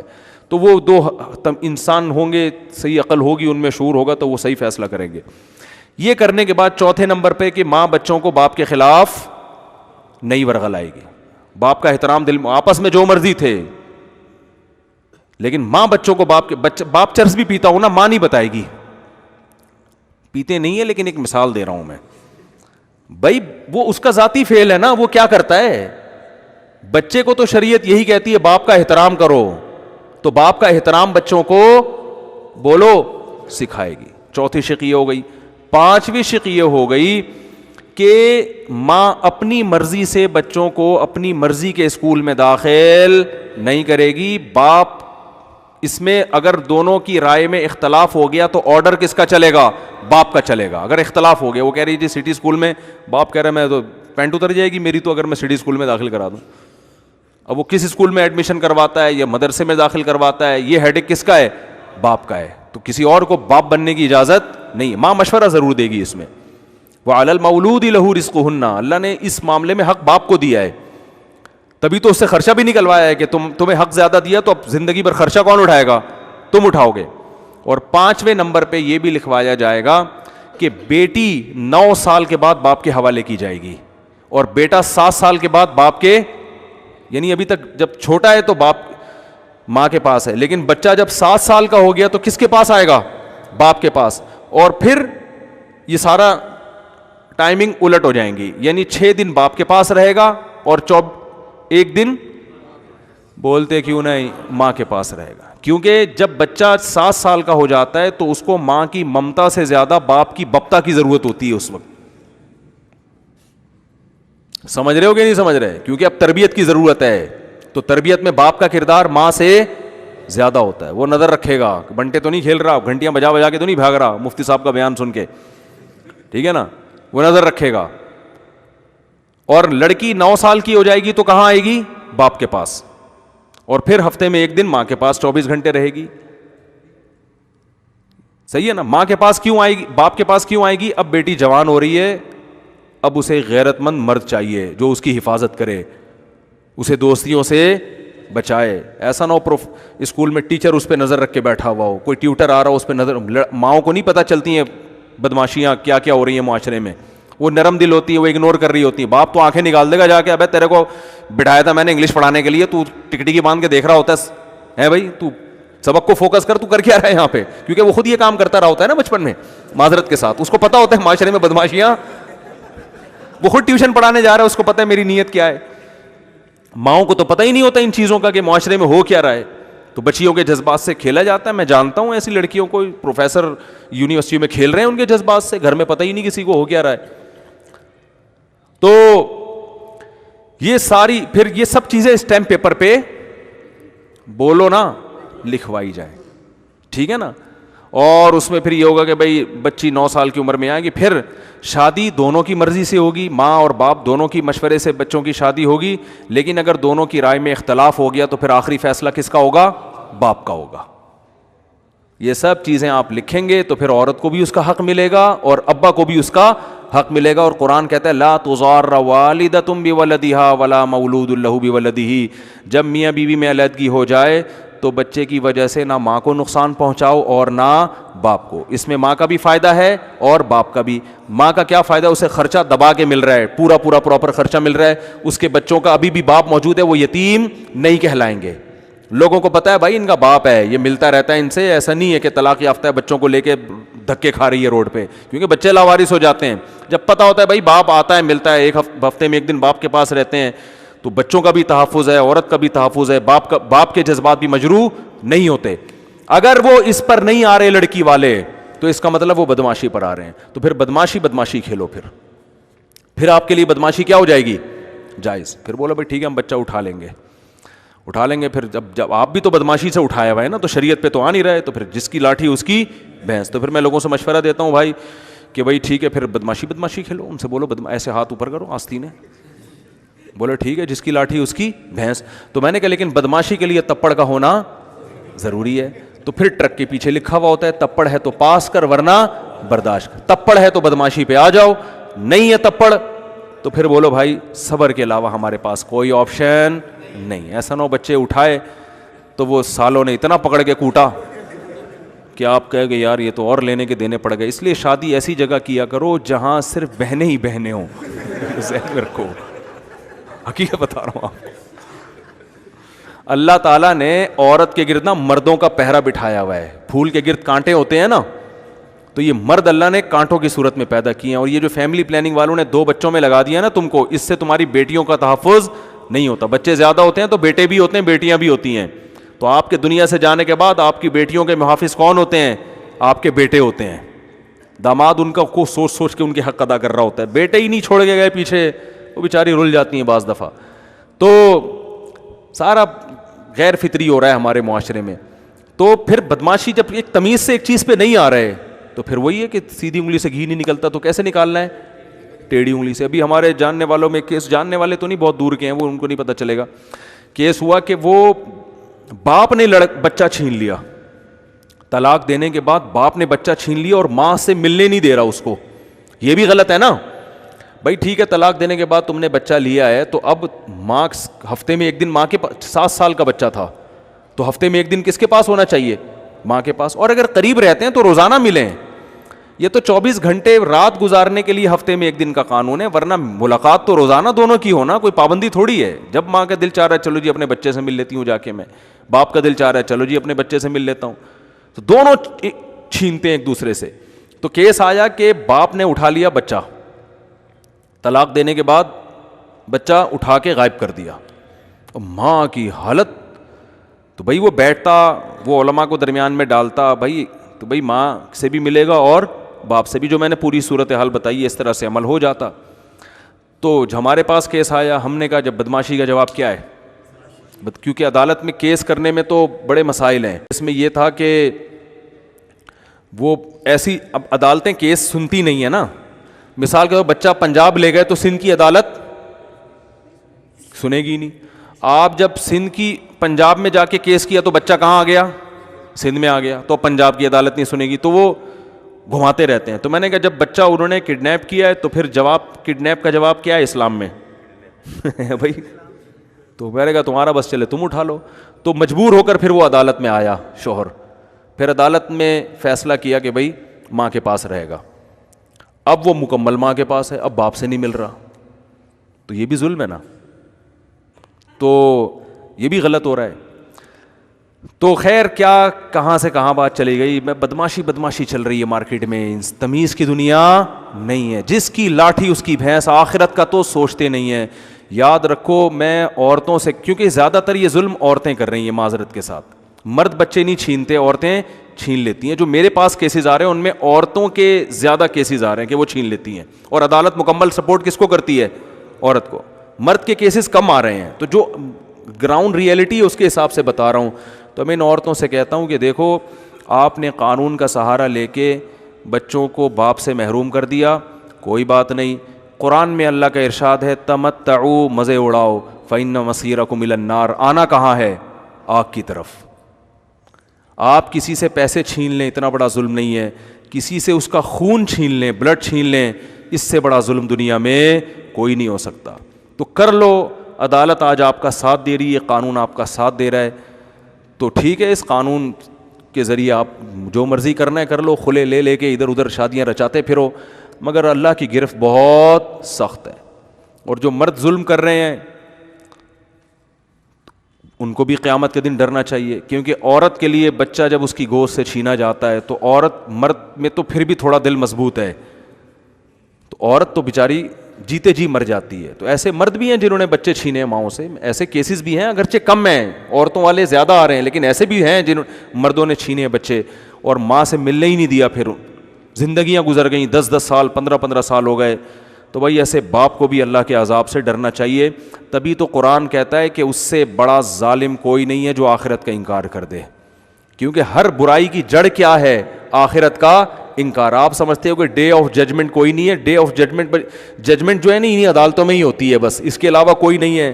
یہ تو عارضی عدالتیں ہیں, ان سے ظلم بھی ہو جاتا ہے, کبھی درست فیصلہ ہو جاتا ہے, کبھی ظلم. اصل فیصلہ تو اللہ کرے گا قیامت کے دن. تو میں جلدی سے موضوع کو سمیٹ کے ختم کرتا ہوں. تو اللہ نے ان آیتوں میں نے بتایا 3 طبقے ہوتے ہیں, کچھ تلوار کے ذریعے دعوت دیتے ہیں, کچھ زبان سے دعوت دیتے ہیں, کچھ جدید وسائل اور ذرائع استعمال کر کے دعوت دیتے ہیں. تو دعوت کی جتنی قسمیں ہیں ہر داعی کو رکاوٹ ہوتی ہے. آپ نماز پڑھتے رہو کوئی رکاوٹ نہیں, لیکن آپ جب خیر کا کام کرو گے نا تو رکاوٹ. قرآن میں سے بھی یہ پتہ چلتا ہے.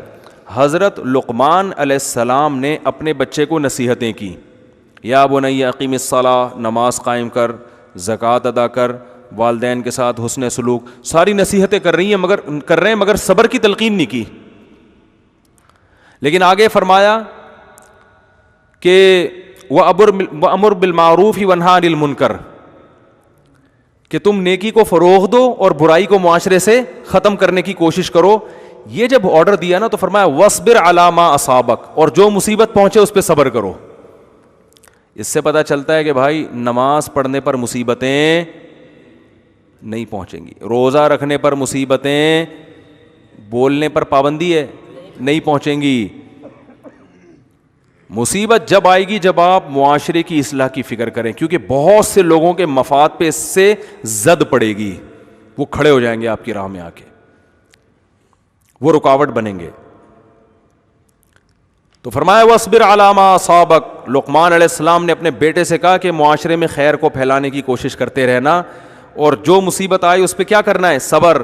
إِنَّ ذَلِكَ مِنْ عَزْمِ الْأُمُورِ، اس لیے کہ نیکی کا حکم دینے کے بعد مصیبت پہنچنے پہ صبر کرنا یہ معمولی کام نہیں ہے. کیونکہ آدمی کہہ رہا ہے میں اس کی خیر خواہی کر رہا ہوں اور یہ الٹا میرے سے بد اخلاقی کر رہا ہے، تو انسان کو اس سے اور زیادہ غصہ آتا ہے. کسی پیاسے کو پیاس لگ رہی ہے، پانی کا انتظام نہیں، آپ نے پانی کا انتظام کر دیا، اس کو غصہ آ رہا ہے، کیوں پلا رہا ہے مجھے پانی؟ تو آپ کو ڈبل غصہ آئے گا کہ نہیں آئے گا؟ ایک تو ناحق، اوپر سے میں احسان کا جواب تو احسان ہوتا ہے. تو آپ جب کسی کو جہنم کی آگ سے بچانے کی فکر کرو گے اور سامنے والے کو الٹا غصہ آ رہا ہے، وہ بحث کر رہا ہے، تو اس پہ انسان کی کھوپڑی ڈبل گھومتی ہے. تو بالکل کھوپڑی گھوم رہی ہو، غصے میں پاگل ہو رہا ہو، اور ایسے موقع پہ اللہ کے لیے صبر کر لے. تو حضرت لقمان علیہ السلام اپنے بیٹے سے کہتے ہیں بیٹا یہ چھوٹا کام نہیں ہے، ان ذالک من عزم الامور، یہ بہت بڑا کام ہے جس پر اللہ بہت نوازے گا. تو اس سے بھی پتہ چلتا ہے کہ داعی کو صبر اگر کسی داعی میں نہیں ہے تو وہ دعوت کے میدان میں فیل ہے. پھر وہ جو ایکسائٹڈ ہو جاتے ہیں نا، جذباتی، دو لفظ کسی کو سمجھایا، اس نے آگے سے بول دیا یوں، تو ایک دم ابے جات دفعہ تیری ایسی کی تیس. بھائی دعوت کا کام چھوڑنے کے علاوہ آپ کوئی اور پکوڑے بیچو، آپ چھولے بیچو، کچھ اور کام کرو. یہ کام آپ کیونکہ دین کو اور بدنام کرو گے آپ. یہ آج کل مارکیٹ میں بہت ہو رہا ہے. اور ابا سے لڑ رہے ہیں. چلو ایک عام آدمی سے ابا کو سمجھایا، ابا یہ کام غلط ہے. ابا نے کہا جا تو میرا باپ ہے جو مجھے سمجھا رہا ہے. ایک دم یہ دیکھو ابا، ایک تو میں آپ کو صحیح بات سمجھا رہا ہوں، اوپر سے آپ کو آگے سے غصہ آ رہا ہے. تو الٹی کہانی. دیکھو جیسے جم جانے والا ویٹ لفٹنگ کرتا ہے نا، تو بازوؤں میں طاقت بڑھتی ہے نا. کمزور بازو بھی کیا ہو جاتے ہیں؟ مضبوط ہو جاتے ہیں. تو جو قوت استعمال ہوتی ہے وہ کم ہونے کے بجائے کیا ہوتی ہے؟ بڑھتی ہے. تو ایسے ہی جب غصہ آیا کرے نا، پی جایا کرو، اس سے غصہ پینے کی طاقت بڑھے گی. آج بعض ماہر نفسیات، سب نہیں، بعض ماہر نفسیات الٹی گنتیاں سکھا رہے ہیں لوگوں کو کہ غصے کو برداشت کرنے سے آدمی وہ ہو جاتا ہے تو کہیں نہ کہیں جا کے نکال دینا چاہیے. سب نہیں کرتے، جو سمجھدار ہیں وہ تو یہی کہتے ہیں کہ غصہ جاری کرنے سے وقتی فائدہ ہوتا ہے، حقیقت میں فائدے کے بجائے نقصان ہوتا ہے. لوگ کہتے ہیں نا غصہ آ رہا ہو تو پیو نہیں، اس سے ڈپریشن میں جاتا ہے آدمی، اس سے یوں ہو جاتا ہے، اس سے فلانی جگہ فرق بند ہونے کا خطرہ ہوتا ہے، یوں ہوتا ہے، وہ ہوتا ہے، لہذا نکال دو. تو ایسا نہیں ہے. غصہ آپ نکالتے رہیں گے تو وقتی فائدہ تو ہوگا آپ کو. جیسے چرس پینے کا دل چاہ رہا ہے، پی لو، وقتی طور پر چرس کی طلب کیا ہو جائے گی؟ ختم. لیکن اور مزید طلب پیدا ہوگی تھوڑے وقت کے بعد. اور جس نے نہیں پی اس کو پھر آہستہ آہستہ طلب کیا ہو جائے گی؟ ختم. تو بالکل یہی بات ہے. ساری برائیوں کی جڑ یہ غصہ ہے. یعنی انسان کو ترقی سے جو روکتی ہے نا جو چیز، وہ کیا ہے؟ غصہ. اور ہمارے ہاں اس کو فیشن بنا کے پیش کیا جاتا ہے. لوگ نوجوان فخر سے کہتے ہیں تجھے پتہ ہے تیرے بھائی کی تو کھوپڑی گھوم جاتی ہے جب کوئی الٹی بات کرتا ہے. اسٹائل بھی یہ ہوتا ہے، ابے تیرے کو میرا تو پتہ ہی ہے. یہ اسٹائل ہوتا ہے. میرے سے کوئی الٹی بات کرے تو آپ تیرے کو پتہ ہے میری تو کھوپڑی گھوم جاتی. میں تو پھر تکا کے سنا دیتا ہوں. وہ بھی کہتا ہے ہاں یار یہی کوالٹی ہے تیرے اندر جو مجھے سب سے زیادہ پسند ہے، کیونکہ اس پہ بھی گزری نہیں ہے نا. جب اس پہ بھگتے گا نا یہ خود کسی دن یہ پٹے گا تو بولے گا یار یہ اچھی کوالٹی نہیں ہے. بہت ٹھنڈا، انسان کو ٹھنڈا میٹھا ہونا چاہیے. سوچ سمجھ کے غصہ جاری کرے. یار بنتا بھی ہے یا نہیں. میں یہ نہیں کہہ رہا کہ غصہ آئے نہیں اور کبھی بھی جاری کرنا ہی نہیں ہے، ایسے تو لوگ کھا جائیں گے آپ کو. امام شافعی فرماتے ہیں غصے کی بات پہ بھی غصہ نہ آئے نا تو وہ گدھا ہے. امام شافعی، کیونکہ بعض لوگ ایسے صوفی بن جاتے ہیں کہ غصہ آنا ہی نہیں ہے، کچھ بھی ہو رہا ہے. ایسا نہیں ہے. جب انسان گوشت کھائے گا انسان تو غصہ آئے گا، لیکن کتنا جاری کرنا ہے، کہاں کنٹرول کرنا ہے، یہ لگام آپ کے ہاتھ میں ہونی. اس گھوڑے کی لگام آپ کے ہاتھ میں ہونی چاہیے. ہم کیا کرتے ہیں، گھوڑے پر سوار ہو کر اپنی لگام گھوڑے کو پکڑا دیتے ہیں کہ تو بھاگ رہا ہے اسپیڈ سے تو مجھے جہاں چاہے لے جا. تو وہ تو برباد کرے گا. گھوڑا اسپیڈ میں ہوگا، لگام آپ کے ہاتھ میں، آپ نے یہاں ٹرن کرنا ہے، ادھر ٹرن کرنا ہے. تو غصہ بھی آپ کی اسپیڈ بڑھا دیتا ہے. ایک دم آدمی کہتا ہے جلدی جلدی کام ہو جائیں. تو اس کی لگام اپنے ہاتھ میں ہوگی تو کام تو جلدی جلدی ہوگا، لیکن ہوگا وہ جو کیا ہوگا؟ صحیح ہوگا، غلط طرف نہیں جائے گا انسان. تو میں یہ مثال دے رہا تھا کہ جیسے ویٹ لفٹنگ کرنے سے بازو مضبوط ہوتے ہیں, وزن اٹھاتا ہے تکلیف, تو ایسے ہی نا غصہ برداشت کرنے کی پریکٹس کرو, چیلنج کیا کرو. آج مجھے 10 آدمیوں پہ غصہ آئے گا, شروع میں جائز غصہ بھی نہ کرو تاکہ پریکٹس ہو جائے نا. اب جو باڈی بلڈنگ کرتا ہے وہ خامخواہ کے ویٹ اٹھا رہا ہوتا ہے نا, حالانکہ ویٹ اٹھانے کی ضرورت بھی نہیں ہوتی. کوئی ابا نے تھوڑی کہا ہوتا ہے کہ 20 کلو آٹا لے کر آ ویٹ اٹھا, وہ کہہ رہا ہے بس جب ابا کہیں گے تو پھر اٹھے گا نہیں, تو اس سے پہلے ویٹ اٹھا لو. تو غصہ جائز بھی اگر ہونا, آپ کا سمجھتے ہو کہ یہ میں جاری کروں گا تو فائدہ ہے, تو وقتی طور پر اپنے کنٹرولنگ پاور کو بڑھانے کے لیے جہاں غصہ آ بھی رہا ہے نا وہاں کیا کرو, پی جاؤ اس کو. یار کچھ دن اس کی پریکٹس کرنی ہے بس. یہ اتنی بہترین صفت ہے نا, اگر آپ میں غصے میں کنٹرول ہو گیا.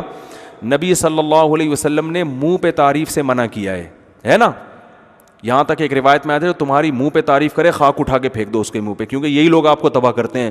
لیکن بعض صحابہ میں ایسی کوالٹیز تھیں کہ آپ صلی اللہ علیہ وسلم نے اپنا یہ اصول توڑ دیا اور ان کے بلا کے ان کے چہرے پہ ان کی تعریف کی ہے. کیونکہ بعض صفات ایسی ہوتی ہیں کہ بھائی وہ اپریشیٹ بنتا ہے اس میں, چاہے وہ منہ پہ ہی تعریف ہو. ایک صحابی کو نبی صلی اللہ علیہ وسلم نے فرمایا ان فیک خصلتین یحبہم اللہ ورسولہ, تمہارے اندر 2 کوالٹیز ایسی ہیں جو اللہ اس کے رسول کو بہت پسند. اور یاد رکھیں میں اور آپ کسی کے منہ پہ تعریف کریں گے نا تو یہ تعریف اتنی بڑی تعریف نہیں ہے, کیونکہ ہو سکتا ہے ہم غلطی کر رہے ہوں.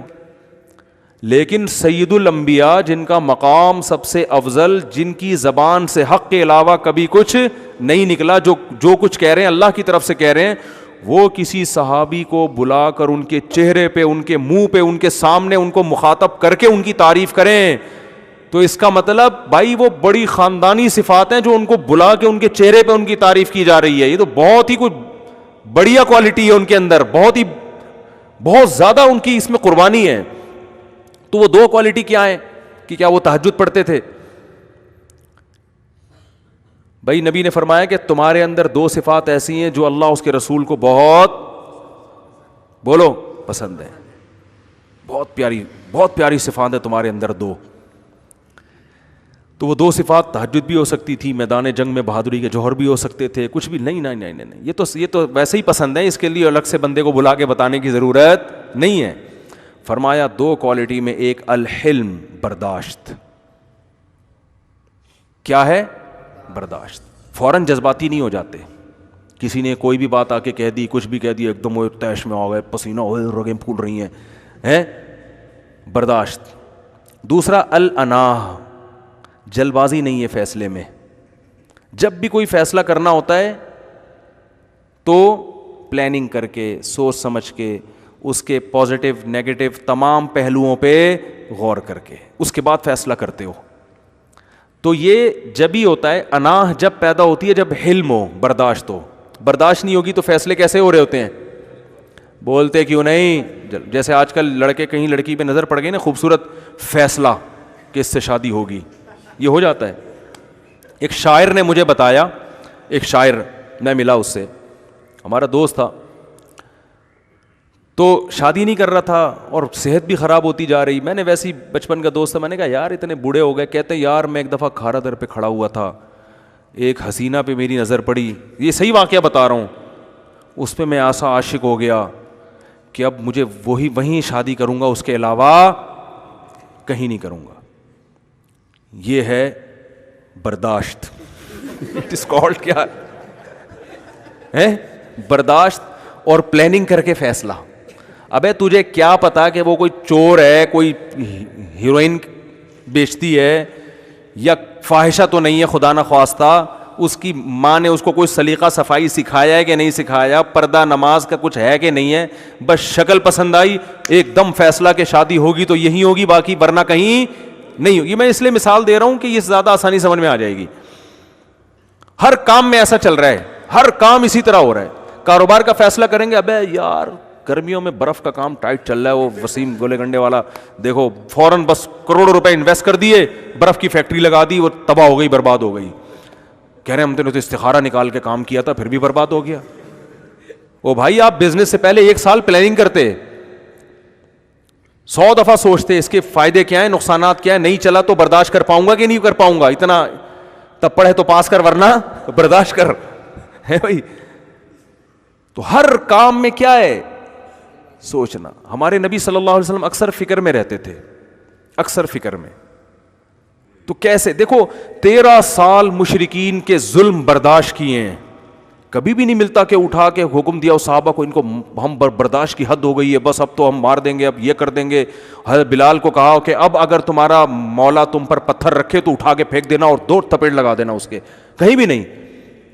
13 سال کتنی مخالفت, مگر کیا کرنا ہے, بولو برداشت. خباب ابن ارت رضی اللہ تعالی عنہ نبی صلی اللہ علیہ وسلم کے پاس آئے, کمر دکھائی کہ ان کا مالک ان کو انگاروں پہ لٹاتا تھا, جل گئی تھی کمر, کھڈے پڑ گئے تھے. یا رسول اللہ آپ ہمیں حکم دیں, کب تک ہم یہ برداشت کریں؟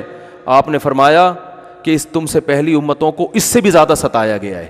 دیکھو ہمارے پاس کوئی آتا, ہم لیڈر ہوتے, کمر دیکھتے ہم کہتے ہیں اب تو نہیں چھوڑوں گا میں, اب تو بہت ہو گئی بھائی, یہ تو کیا ہو گیا ہے.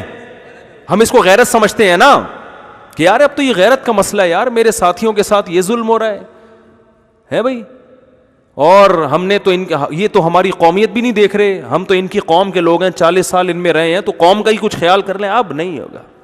میں ہوتا تو میں تو یہی کر رہا ہوتا, آپ ہوتے آپ بھی یہی کر رہے ہوتے. اب تو بھائی یہ نہیں دیکھیں گے کہ بھائی اگر ہم نے انتقام لے لیا تو جو رہی صحیح طاقت ہے اس سے بھی جائیں گے, جو رہا سہا ہے اس سے بھی کیا ہو جائیں گے, پھر تو گئے کام سے. بھائی کمزور ہیں تبھی تو یہ ظلم کر رہا ہے نا وہ, تو طاقتور کے سامنے آپ طاقت دکھاؤ گے, تو اگر طاقت ہے تو دکھاؤ, نہیں ہے تو کیا کرو. آپ کے پاس صبر کے علاوہ کوئی آپشن نہیں ہے. نہیں آ رہی بات میرا خیال ہے, صبر کے علاوہ کوئی آپشن نہیں ہے. تھانے ایس ایچ او آ گیا, اس نے تھوڑا آپ سے بدتمیزی کی, تو صبر کے علاوہ کوئی آپشن ہے؟ یس سر جی سر کہہ کے نکل لو گے اور بالکل صحیح کرو گے. اور جو غیرت میں آتا ہے, ابے میں تو اپنی توہین, یا تو آپ کے ابا ڈی ایس پی ہوں پھر تو ٹھیک ہے. اگر آپ کے ابا عام پولیس والے ہیں, مقابلہ آپ کا ایس ایچ او سے ہو رہا ہے, ایس ایچ او نے کوئی بدتمیزی کی, آپ نے کہا میں تو غیرت, میں نے دیکھے ایسے لوگ غیرت میں آئے اور بدتمیزی کی, اس نے پکڑ کے جیل میں ڈال دیا, بعد میں جوتے پکڑ کے نا اس کی معافیا مانگ کے نکلے. یا تو پھر قیامت تک غیرت میں ہی اٹے رہو نا کہ میں جیل کی سلاخیں توڑ کے تو بھاگوں گا, کسی سے معافی کی اپیل نہیں کروں گا. تو تمیز ہے بھائی, وہ ایس ایچ او صاحب ہیں, یس سر جی سر کر کے پتلی گلی سے نکل لو. بالکل وہ کام کیا کرو جو اس دبلے نے کیا تھا. ایک موٹے آدمی نے نا ایک بہت باریک سا انسان دیکھا, تو اس کو دھکا دے کے نیچے گرا دیا. اب یہ باریک آدمی جب نیچے گرا ہے, سب لوگ دیکھ رہے ہیں, اس نے کہا یار انتقام لیا تو دوبارہ دھکا دے گا, یہ تو مارے گا پکڑ کے, اور اگر انتقام نہیں لیا تو ذلت ہے, لوگ بولیں گے ابے اس نے تیرے کو دھکا بلا وجہ دھکا مار کے زمین پہ گرا دیا اور تو بڑے آرام سے منہ نیچے کر کے جا رہا ہے. تو باریک آدمی میں جسمانی نہیں ہوتی, کھوپڑی بہت چلتی ہے اس کی. تو اس دبلے آدمی نے سوچا کہ میں موٹے آدمی سے کہتا ہوں کہ تو نے یہ مذاق کیا ہے یا سنجیدگی سے, تو وہ کہہ دے گا میں نے مذاق کیا ہے, تو میں کہوں گا ہاں ہنس کے نکل جاؤں گا میں, چلو مذاق کیا ہے. یہ اس نے پلان بنایا. تو اس نے اس موٹے سے کہا کہ تو نے میرے ساتھ یہ مذاق کیا ہے یا سنجیدگی سے باقاعدہ ارادے کے ساتھ دھکا دیا ہے. اس نے کہا میں نے جان بوجھ کر آپ کو پریشان کرنے کے لیے جان بوجھ کر آپ کو دھکا دے کے زمین پہ گرایا. یہ بڑا ہوشیار. اس نے کہا اچھا ہو گیا, ورنہ میں ایسے مذاق برداشت نہیں کرتا. یہ کہا اور نکل گیا. یہ بولا اور فوراً وہاں سے بھاگ گیا کہ یار نکل, عزت بچا کے. کہہ رہا اچھا ہو گیا سنجیدگی سے دھکا دیا ہے, ورنہ ہم اس قسم کے مذاق برداشت نہیں کرتے. عزت بھی ہو گئی کہ وہ بڑا بہادر ہے بھائی, مذاق تو برداشت نہیں کرتا. یہ تو بالکل صحیح کیا اس نے بھائی, کچھ جب بگاڑ نہیں سکتے. تو آپ صلی اللہ علیہ وسلم کو اللہ نے وقت بہت تھوڑا دیا تھا, 23 سال. 23 سال میں اسلام کو دنیا پہ غالب کرنا تھا. تو اس میں آپ کی پلاننگ میں زیادہ وقت گزرا ہے کہ بھائی کیسے کام کرنا ہے. تو پلاننگ پلاننگ پلاننگ, اتنی برداشت, اوجڑی رکھی جا رہی ہے, لا کے صرف بددعا دے رہے ہیں, ظاہری انتقام نہیں لے رہے. کیسا برداشت. پھر جب مدینہ گئے ہیں تو خالد ابن ولید نے کتنا نقصان پہنچایا غزوہ احد میں. لیکن جہاں موقع ملا کہ خالد ابن ولید کا دل تھوڑا نرم ہے, تو فوراً خالد ابن ولید رضی اللہ عنہ کو پیغام پہنچایا کہ خالد ابن ولید جیسا سردار اور ذہین آدمی اب تک اسلام قبول نہیں کیا, یہ ہماری سمجھ میں نہیں آتا. خالد ابن ولید کا سینہ کیا ہو گیا, چوڑا ہو گیا یار, میرے لیے تو بڑی عزت ہے یہاں پہ. اگر جذبات میں کوئی ہوتا, کوئی لیڈر ہوتا جذبہ میں, بھائی ان کو تو چھوڑنا ہی نہیں ہے کسی قیمت پہ. انہوں نے تو بدر میں نقصان پہنچایا, ہمیں مکہ چھڑوانے پر مجبور کیا, اور غزوہ احد میں میرے چچا قتل ہوئے ان کی وجہ سے, ان کی لڑائی کی وجہ سے, اور اتنے 70 لوگ. اب تو دیکھو, تو انتقام تو ہو جاتا, لیکن اسلام دنیا میں غالب نہیں ہوتا. آپ برداشت کر رہے ہیں کہ بھائی یہی آدمی جو اتنا سخت ہمیں نقصان پہنچا سکتا ہے, اگر یہ ہماری طرف آ جائے نا تو ان سب نقصانات کی تلافی ہو جائے گی. یہ ہمارے دشمنوں کو یہی نقصان پہنچائے گا, اسی تلوار سے ہمارے دشمنوں کو قتل کرے گا. یہ چیز آج دینداروں میں بھی کیا ہے, بولو, شارٹ. اچھا اس کو سمجھا جاتا ہے تو بات بات پہ تیش میں آئے اور لات مارے. اور میں بھی ایسا ہی ہوں, میں کوئی اتنا برداشت والا نہیں ہوں, باتیں کرنا بہت آسان ہوتا ہے, ٹھیک ہے نا. ہماری بھی کھوپڑی گھومتی رہتی ہے, پھر سیٹنگ پہ لاتے رہتے ہیں. ظاہر ہے جس کے گھر 3 ہو اس کی تو کھوپڑی کبھی بھی سیٹ ہو ہی نہیں سکتی, یہ تو یاد رکھو. وہ تو کبھی ادھر گئے تو پھر وہاں سے وہاں کیوں بیٹھے ہوئے, یہاں کیوں نہیں آئے, پھر ادھر گئے تو میں نے کہا یار اللہ کے واسطے یار جینے دو بھائی, وہ تو بیچارہ اسی میں گھومتا رہتا ہے. تو کھوپڑی جو ہے نا انسان کی سیٹنگ پہ رہے. تو آپ صلی اللہ علیہ وسلم نے صحابی سے کیا فرمایا, تمہارے اندر 2 خوبیاں ایسی ہیں جو اللہ اس کے رسول کو پسند, ایک برداشت بہت ہے, دوسرا الانا, فیصلہ جلدی نہیں کرتے. تو فیصلہ کرنے سے پہلے نا کسی بھی چیز کو نا پین لے کے لکھا کریں باقاعدہ, کہ اس کام کے فائدے کیا کیا ہیں. جو کوئی بزنس کر رہے ہیں یا کہیں شادی کرنا چاہتے ہیں یا کچھ بھی کرنا چاہتے ہیں تو لکھیں کہ فائدے کیا کیا ہیں, اور ادھر لکھیں نقصانات کیا کیا ہیں. پھر 2-3 دن تک اس کو چھوڑ دیں, اور چیزیں آتی رہیں گی ذہن میں, لکھ کے پھر پلس مائنس کریں. یہ نقصان افورڈ کر سکتا ہوں, یہ یقینی نقصان, یہ اس کا 50% اس پہ پرسنٹیج بھی ڈال دیا کریں تو تمیز سے. پھر بھی اگر غلط فیصلہ ہوگا تو اللہ اس میں برکت ڈال دے گا. پھر بھی اگر غلط فیصلہ ہوگا تو اللہ کیا کرے گا, برکت ڈال دے گا. تو خیر, دعوت میں نبی صلی اللہ علیہ وسلم نے, میں یہ عرض کر رہا تھا کہ دعوت کے جتنے بھی شعبے ہیں, جب آپ دعوت دیں گے تو آپ کو مخالفت کا سامنا کرنا پڑے گا, اس میں برداشت. اچھا ایک آخری بات کر کے بس بیان کو ختم کرتا ہوں. یہ خوب اچھی طرح ذہن میں رکھ لیں کہ برداشت کرنے کے باوجود بھی بعض دفعہ سامنے والے کے کو سختی کرنی پڑتی ہے. تو ایسے موقع پہ بدگمانی جائز نہیں ہے, کیونکہ فیصلے, برداشت کا مطلب یہ نہیں ہے کہ غصہ جاری نہیں کرنا. برداشت کا مطلب یہ ہے کہ غصہ آپ کے کنٹرول میں ہو, جہاں آپ سمجھتے ہو کہ جاری کرنا ہے وہاں کرو, جہاں سمجھتے ہو جاری نہیں کرنا وہاں نہیں کرو. کیونکہ اگر بالکل میٹھا بن جائے نا انسان تو لوگ کھا کے ختم کر دیں گے آپ کو. میں اس کا بھگت رہا ہوں, میں لوگوں کو ملاقات کا ٹائم دیتا ہوں, اس ٹائم پہ آئیں یوں, لیکن کیا ہوتا ہے کہ کہیں بھی جا رہے ہیں 10 لوگ ادھر سے آ گئے, 10 ادھر سے آ گئے, ادھر سے ملاقات, ادھر سے, کسی کام کا آدمی نہیں رہتا. پھر تھوڑا سخت لہجے میں بات بولو کرنی پڑتی ہے کہ بھائی میں ٹائم نہیں دوں گا. وہ کہتے ہیں میں لانڈی سے آیا ہوں, میں فلانی جگہ سے آیا ہوں. بھائی آپ جہاں سے بھی آئیں یہ آپ کا ہیڈیک ہے. میں بعض دفعہ اس طرح سے بات کرنی پڑتی ہے, ورنہ میں تو کسی کام کا رہوں, نہ میں گھر میں ٹائم دے پا رہا ہوں, نہ میں کتاب کو ٹائم دے پا رہا ہوں. مدتوں کتاب کھولنے کی توفیق نہیں ملتی انسان کو اس طرح سے, تو نہ میں اپنے مدرسے کو ٹائم دے پا رہا ہوں. جہاں جاؤ 10 آدمی, پھر وہ سیلفیاں, 10 منٹ کا کام ہوتا ہے, 1 گھنٹہ سیلفیوں میں لگتا ہے. وہ آ رہا ہے اب یہ والے اسٹائل سے سیلفی, پھر یہ والے اسٹائل سے سیلفی. اب یہ مفتی صاحب وہ لائٹ صحیح نہیں ہے, لائٹ کی طرف کھڑے ہو جائیں. تو کبھی کبھار تو یہ چیزیں بہت اچھی لگتی ہیں, انسان کو لگتا ہے لوگ مجھے عزت دے رہے ہیں, اللہ کا شکر بھائی ہم تو اس قابل نہیں ہیں. لیکن جب یہ زیادہ ہو جائے پھر آپ نہیں کہتے ہم تو سیلفیوں کے لیے پیدا ہوئے ہیں, اس کا علاوہ ہمارا دنیا میں کوئی کام نہیں ہے. تو اب میں نے اس پہ سختی کرنا شروع کر دی ہے. کہیں میں بیان کے لیے جاتا ہوں تو میں کہتا ہوں بھائی ہول سیل کے حساب سے 1 سیلفی ہوگی, جتنے لوگ آ گئے, باقی میری ہیڈ ایک نہیں ہے. پھر میں سختی کرتا ہوں. پھر بھی اگر انسان سختی نہ کرے اس کا مطلب وہ ہے ہی پاگل. اس کا دنیا میں نہ کوئی کام کرنے کا ارادہ ہے, نہ کوئی ویژن ہے. وہ سمجھتا ہے کہ مجھے اللہ نے لوگوں کے ساتھ مسکرا کے سیلفیاں لینے کے لیے پیدا کیا ہے. تو ٹائم ضائع ہو رہا ہے نا, 1-1 گھنٹہ 2-2 گھنٹے سیلفیوں میں لگا دو گے تو باقی کام کون کرے گا بھائی پھر وہ. تو اس لیے میں کہیں جاتا ہوں بھائی ہول سیل کے حساب سے, جتنے لوگوں نے کھڑے ہونا ہے ادھر کھڑے ہو جائیں, یہ کیمرہ لے کے 1 سیلفی لے لے, یہ بیچارہ رہ گیا تو بس تو آ جائے دوبارہ سے, یہ والا جو ایک بس ختم, اب بھاگو یہاں سے. اب کوئی آئے گا حضرت میں لانڈی, میں ملیر, میں امریکہ, میں جاپان, میں کہتا ہوں یہ آپ جاپان سے کیوں آئے, یہ آپ کا ہیڈک ہے, آپ کی محبت کو ہم مانتے ہیں اللہ آپ, لیکن ہم برداشت نہیں, تپڑ ہے تو پاس کر ورنہ برداشت کر. تو ہمارے اندر اتنا تپڑ نہیں ہے. اور ایک صاحب تو میرے پاس آئے سیلفی لینے کے لیے نا, بیٹھے, میں نے کہا آپ ابھی تو سیلفی لے کر گئے تھے, آگے الفاظ سنے, کہہ رہے ہیں یہ صرف بیگم کو تپانے کے لیے. واقعی میں نے کہا یہ کون سی قسم ہے سیلفی کی یار. اچھا آپ بھی ساتھ تھے؟ کہہ رہے ہیں یہ میں صرف اپنی بیگم کو تپانے کے لیے, پھڈا چل رہا ہے تپانے کے لیے. میں نے کہا کیا مطلب؟ کہہ رہے ہیں آپ 4 شادیوں کی بات کرتے ہو نا, تو بیگم کو میں دکھاؤں گا وہ ڈر جائے گی, وہ صحیح وہ تپے گی اور صحیح بن جائے گی کہ بھائی معاملہ یہاں تک. میں نے کہا یار آپ لوگوں نے ہمیں کیا سمجھا ہوا ہے, تپانے کے لیے بھی سیلفیاں لے رہے ہیں. تو خیر, تو ایک حد تک تو اس لیے بڑے علماء کہتے ہیں نہ اتنے میٹھے بن جاؤ کہ لوگ نگلنا شروع کر دیں, نہ اتنے کڑوے بن جاؤ کہ لوگ تھوکنا شروع کر دیں. بیلنس ہونا چاہیے, اعتدال ہونا چاہیے ہر چیز میں. تو آیت کی میں وہ ختم کروں, اللہ نے فرمایا داعی کو حکم دیا جا رہا ہے فذرنی, کہ تم دعوت کے کام میں لگے رہو. ومن یکذب بہذا الحدیث, جو تمہاری دعوت پر لبیک نہ کرے اسے میرے ساتھ اکیلا چھوڑ دو, میں نمٹ لوں گا. کیا زبردست داعی کو حوصلہ افزائی کی جا رہی ہے. یہ جو کرتے ہیں نا دعوت کا کام یونیورسٹیوں میں اور ڈیبیٹ کرتے ہیں باطل لوگوں سے, ان کو پتہ چلتا ہے کہ کتنی انسان ٹینشن میں آتا ہے.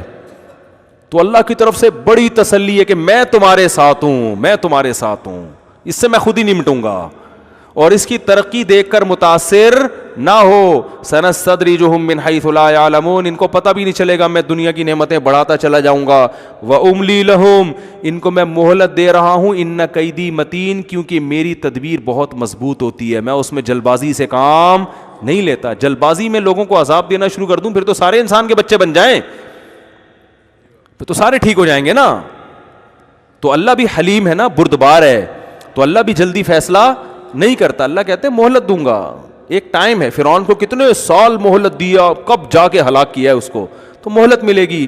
تو داعی کو تسلی دی جا رہی ہے کہ جو تمہاری دعوت پر لبیک نہیں کہہ رہے, ان کی خوش عیشی, ان کی دولت, ان کی زندگی میں جو رنگ رلیاں ہیں, ان کو دیکھ کر بالکل متاثر مت ہو. اور یہ جب ہمارے نبی کو خطاب کیا جا رہا تھا, اس وقت نبی کے گھر میں چولہا نہیں جلتا تھا, اور جو اسلام دشمن لوگ تھے وہ سونے اور چاندی کے ڈھیروں میں کھیل رہے تھے. تو اللہ فرماتے ہیں اس چیز سے بالکل متاثر ہونے کی ضرورت نہیں ہے. رزق میرے ہاتھ میں, جس کو چاہتا ہوں بڑھا دیتا ہوں, جس کو چاہتا ہوں کم کر دیتا ہوں. اور ہمارے ہاں جو بیچارہ دیندار ہے وہ یہی دیکھ کے کہ یار میں تو نماز بھی پڑھتا ہوں, میں تو روزہ بھی رکھتا ہوں, میں نے تو تبلیغ میں چلے بھی لگا لیے, پیسے ہی نہیں آ رہے میرے پاس. اور وہ ایک نمبر کا بدماش آدمی, نہ ماں باپ کی خدمت کرتا ہے, اس کے بعد پیسہ ہی پیسہ آئے چلے جا رہا ہے. تو یہ بے وقوفی ہے یہ سوچنا.